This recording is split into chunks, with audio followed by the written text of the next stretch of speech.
HASTA NAKSHATRA is about mastery over the physical plane, and with that mastery, being able to overcome your enemies.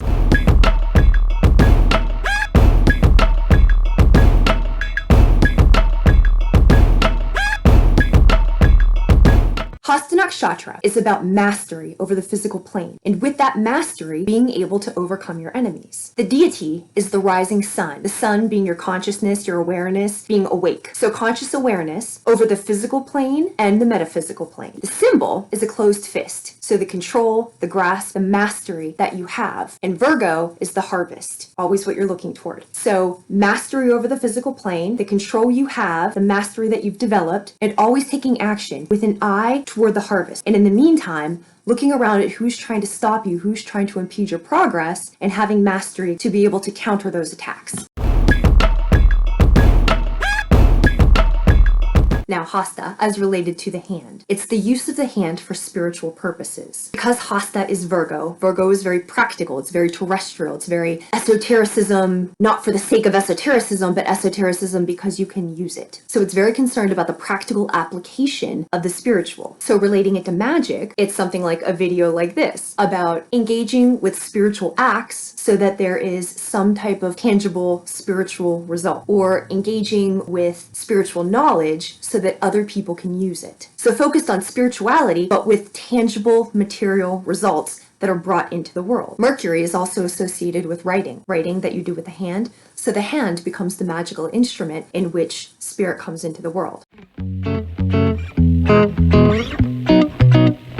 In the case of duality, for a low Hasta expression, spirituality is ignored because it cannot be defined. It cannot be explained or quantified. It doesn't fit into the box of science, and therefore it is disregarded. You'll see this in the work of Jordan Peterson, Neil deGrasse Tyson, Bill Maher, where they're always looking to say this or that. They're looking to discredit people who have religious points of view that cannot be explained through science. Now, from a spiritual perspective, this is Kali, liberation. Kali cuts off the heads. In a spiritual sense, liberation comes from separating from the rational mind and understanding that the material plane and the metaphysical plane are different. Symbols and words do have meanings that are beyond rational explanation, and oftentimes there's something that are experiential. So they're really beyond explanation, because if you have not experienced them, there's really no way to convince you. But this material duality, it speaks to the precise letter of the subject versus the spirit of the subject, the meaning of the subject. So for people who do live this kind of life, navigating their way through worldly and material conversations is very difficult because nobody understands what they're talking about unless you too have had that experience. But you can't explain it, you can't rationalize it, you can't make it make sense to somebody who doesn't understand it. This is the duality of Hasta, expressed through Hasta, but then this is also the conflict that a person on a spiritual path experiences.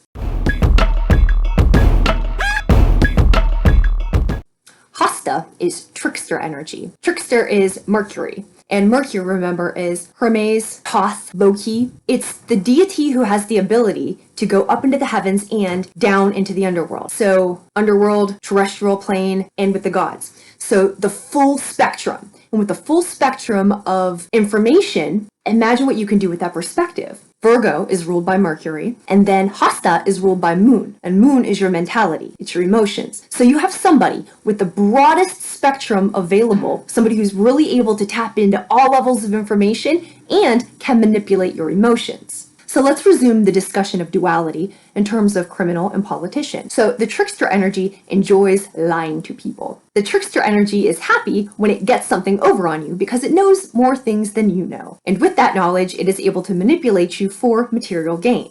Hasta is also associated with laughing, but they're not laughing with you. They're laughing in the way that builds rapport, or they're laughing in the way like they got something over on you. Think about Goodfellas. It's the characteristics that build rapport, that mimic your traits, and all of the things that make you feel comfortable, right? So this set of street smarts, that it's not really about your intelligence, but it's about the perception of your intelligence. So you always allude to the idea that you know more. In media and in movies, this is expressed with the cop versus the criminal who cuts corners and gets a lot of material gain for something that he didn't actually work for it, versus the cop who has this very hard life because he does follow the rules and he does do the things that you're supposed to do.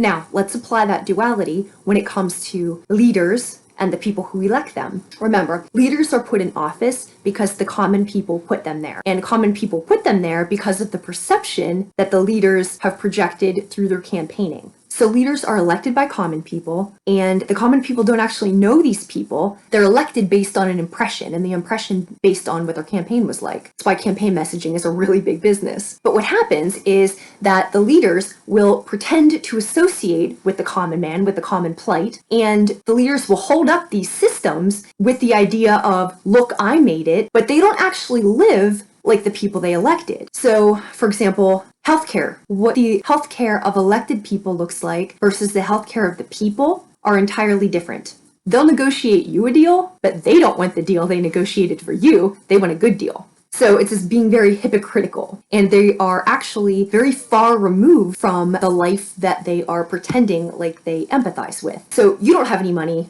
but they have plenty of money. And they're very fixated on manipulating people to obtain power over them. And it pleases them to obtain power over them. This is all Hasta. Here's a list of some Hasta natives, just so you get the idea. Joseph Mengele, Joseph Stalin, Vladimir Putin, Margaret Thatcher, Fidel Castro, George Bush Sr., George Bush Jr., and Donald Trump. So all people who are very cold and calculating and feign empathy with a larger group to gain power over that group, when the reality is that their life looks nothing like your life.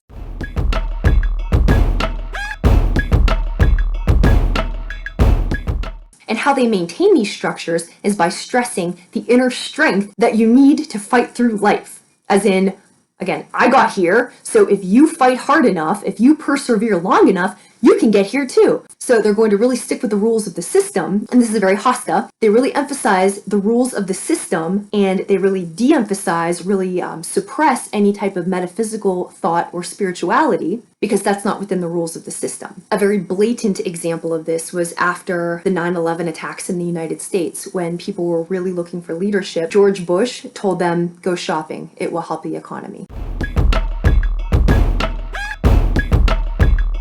And the problem that occurs is that this manipulation upholds systems that don't actually work for the people.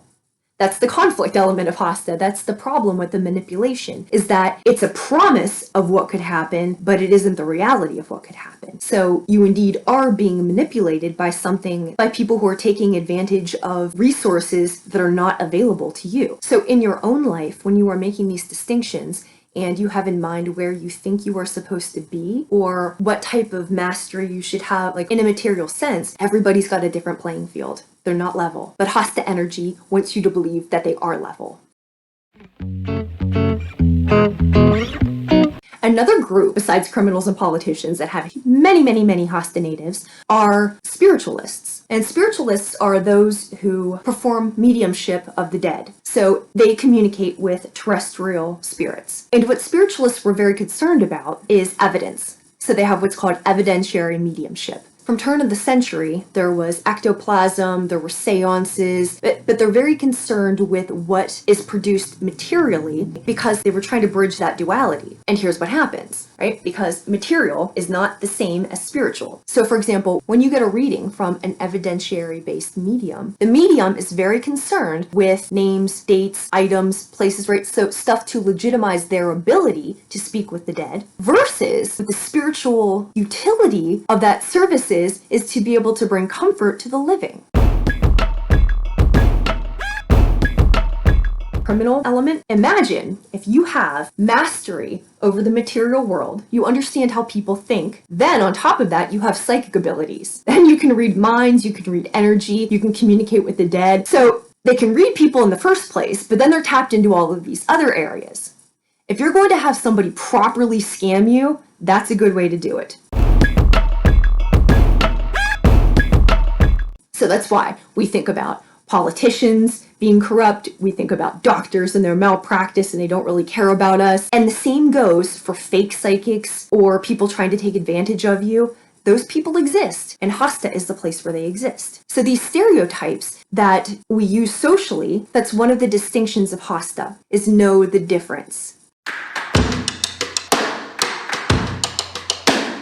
I'm going to tell you parallel stories from two HASTA moons. One is a TV series, one is real life. The first one is Better Call Saul. In the US, Breaking Bad was a really big TV show, and the lawyer for the drug dealer in it was called Saul. So Better Call Saul is how he came to be a lawyer for criminals. And what happened is Saul was a criminal and then decided to turn his life around. He took a correspondence course, became a lawyer, worked really hard, practiced really good law. In the series, his work was comparable to the very big practices. Like, he practiced legitimately good law, like found things that other people missed. He really honed his skill. He was really good at it. But the problem was that the lawyers wouldn't have him in their practice. He couldn't get ahead because they would never see him as a lawyer. So regardless of what level his skill was, the perception was that he was a slimy lawyer. So they wouldn't hire him. So the guy could never get ahead. He could never do anything. So he had to leave the system of the lawyers and be a lawyer to criminals. But again, skill versus perception. The second example is Meghan Markle, who's also HASTA moon. She's a person who made a career, who was financially stable, and then met somebody who was wealthy. And she didn't start out saying, I'm going to break this family apart. She tried for years to be part of the family. She tried for years to be part of this structure. And what happened? She got discredited.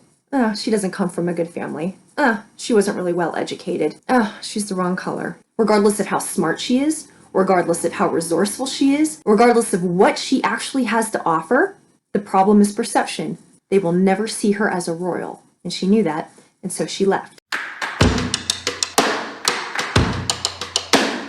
The way that spirituality is expressed in the physical world is not because God or some deity comes here to do it. No, it's because we tap in through prayer, through meditation, through our different extrasensory perception abilities, aka your intuition, your psychic abilities, your telepathy, any of your clairs. But you do that, you tap in so that you get the knowledge that's around you and you get guidance on how you can find a situation or put yourself into a situation where you will learn the things that you need to learn. You will develop the skills to go about your spiritual path, and also you will find yourself encountering situations in which to express these skills. There's a quote by Marcus Aurelius. He says, the obstacle becomes the way. So as you're going through your life, all the things that don't work out in a linear sense, where you think you're supposed to go and what you think is supposed to happen, when those things don't work out, other things in the meantime are working out. So where you thought you were supposed to be, you're not there, but you're in some other situation and you're learning some other skill, which had you been over here, you wouldn't be learning this. And this is the thing that you truly needed. In terms of duality, this is a really frustrating situation for somebody with low HASTA trying to figure out, because it's not something that makes worldly sense, but it makes spiritual sense. So, the way that spirituality is expressed in the world is because we open up to it, we allow ourselves to be guided, and then we make the decision to manifest our guidance on the physical plane. And this can be in terms of our behavior, of our action, of our work in the world, of just our conduct, but it's what we put out because that's what we've decided that we're going to do. Again, remember, Virgo, mind on the harvest. So we always have in mind our spiritual path. We have in mind always what's the most effective way that you will be a force for good for humanity, and that becomes the way you conduct yourself. And that often comes against worldly ideas of what the best way forward is. And this is because they are two completely different value systems. So when you have a worldly perspective trying to make sense of spiritual activity, it doesn't work because they're different. They're very, very different. So this is another element of HASTA, is the idea of the taboo, of working outside of a system, working outside of what is acceptable. If you conduct yourself according to spiritual principles, those are different than worldly principles. So people will not understand what you're doing. And when you make a move that is not a worldly move, they will not understand why you made that, and they'll be very suspect of it, but they won't understand you. So if you've ever had somebody say about you, another group, they don't know what to do with you. They don't understand you. This is why. Because you do things that are so different. You're coming from such a different place that there's no way to assimilate you into the group. So you can't be there. It's too uncomfortable. It's too different. So this is another element of HASTA, is the breaking away. I'm talking about professions, families, organizations, networks, like anything that you're part of. Once you become a little too weird, Once you become a little bit too much more than they can accept in the group, they won't have you in the group anymore. So for those of us on a spiritual path, one of the ways that we learn to stay safe is to not say what we are and to not say who we are, and to be very careful about that. And whatever you do with that in your life, at whatever rate you would like to have that information emerge or not, is up to you. But the repercussions are serious. You are discredited, you are ostracized, you are shunned, people lose their jobs. There are serious material consequences to having a spiritual practice that other people don't understand. And this is another element of HASTA, is working outside of a system. What structures are you in that are holding you back? What structures you haven't broken out of them quite yet, but they're never going to allow you to be yourself. They're never going to allow you to be the full expression of what you need to be to do your work in this world. That's what HASTA is looking at. Again, it's your conscious awareness of the material plane and of the metaphysical world. It's your ability, your mastery, what you've developed, what you've worked for, and what you can do because you worked for it, and then always looking forward to the harvest. Why are you doing what you're doing? Who are you, and what are you really about? Scorpio, Sun, Moon, and Rising. This full moon is asking you to look at how you think about things and how you communicate on a personal level, and it's having you clean this up by looking at what it's resulting in. So third house is where the moon is for you right now, and it's having you illuminate. So third house is where the moon is for you right now.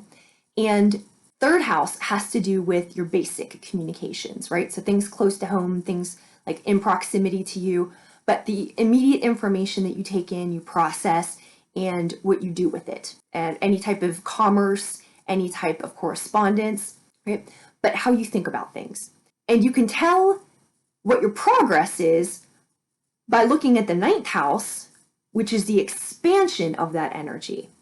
So third house is primary information and like primary information, primary education. And then ninth house is expanded information, expanded knowledge, higher education, religious ideals, right? So the things that you do, the way that you think and you communicate, and the way that you conduct yourself on the daily, the way that you think about things and what you're putting out into the world, the moon wants you to clean that up. And it's shedding light on what are you about? Who are you anyway? And so when you are talking, when you are deciding what information to take in or not take in, on whose authority are you doing that? And what is this yielding you? And you see that from looking across at the ninth house. So I'm an academic. Not all academic work is good work. I've been in organized religions. Not all organized religions are good religions. But what happens is you have in mind what you are going to do, how you're going to conduct yourself, and then what you'd like how you'd like to expand it, yeah? Ninth house then is where it comes to be expanded and where you're taking it into the bigger world. So you look at what you're producing, and if it's not what you had in mind, come back to your roots. Come back and clean up your language, clean up your thoughts, clean up your day-to-day activities that are making something bigger. This is like when this is asking you to go back to basics. What is the tone you are using? How are you deciding the information that you want? How are you interacting with other people? How do you see yourself in relation to your local community? And in a spiritual sense, even if you're looking to do something really big in the world, what your attitude is like, what your language is like, what your thought patterns are like, these things really matter. And so this is what the HASTA energy is asking you to do, is examine yourself in lieu of your spiritual path and look at your third house things and decide if this basic conduct is going to put you in a bigger place, if this is going to take you where you need to go. And in your ninth house, if you're listening to somebody or if you're following something, be aware that there's deception going on. It could be intentional deception or something you just don't know about, but there's something going on there. So like to fall on your sword for these ideals, it's not the time to do that. What it is the time to do, because you can't help if anybody else deceives you. All you can do is work on your perception, your clarity, your mastery over the rational mind. And so very much that's what this energy is asking you to do. And to get yourself under full control in the everyday in order to expand that effectively.